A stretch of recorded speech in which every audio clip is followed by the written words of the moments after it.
what is an A&R? So many people want to be an A&R. Yeah. Like, what is an A&R?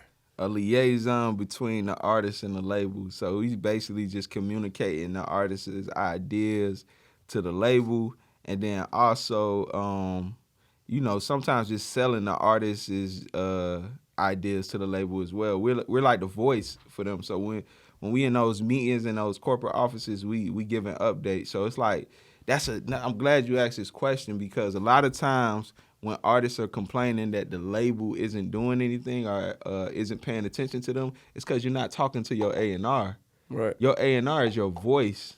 You know what I mean? And you got to sell your A&R on your ideas, and you got to sell your A&R on your vision. So because the thing is, if I'm passionate, say if you got an artist and you always hit me up to like go out to dinner, or you got a birthday coming up or something, or the artist got an event coming up and you invite me to the event, and I'm just always hanging with y'all, I'm going to become passionate about what y'all got going on, right? For sure. And then what happens is when I go back in the office, when they ask me any updates, I'm talking about y'all. Right. Because you the homie, you know, you the management, but you the homie, and the artist, my friends too now. Right. So it's like I'm talking about y'all. Oh yeah, I just was in the studio with them. They recording. They had Lil Durk in there with them. That's, you know what I'm saying. And they doing this, and now the label is like, oh word, we didn't know, because the thing is,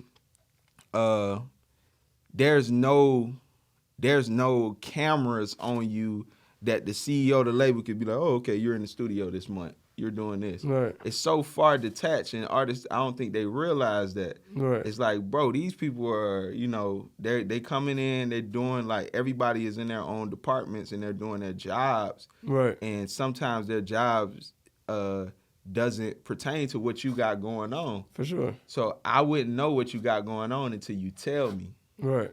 But once you tell me, now I can communicate that better. So a lot of times, now that I'm in and I'm seeing it, I'm like, managers are kind of dropping the ball because they're not communicating to these A&Rs. Right.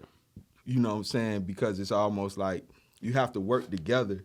You have to create a community with your A&R team. You know what I'm saying? It's not like, even, I know sometimes you feel like the A&R is kind of against you or whatever, but you got to kind of push past that as a manager.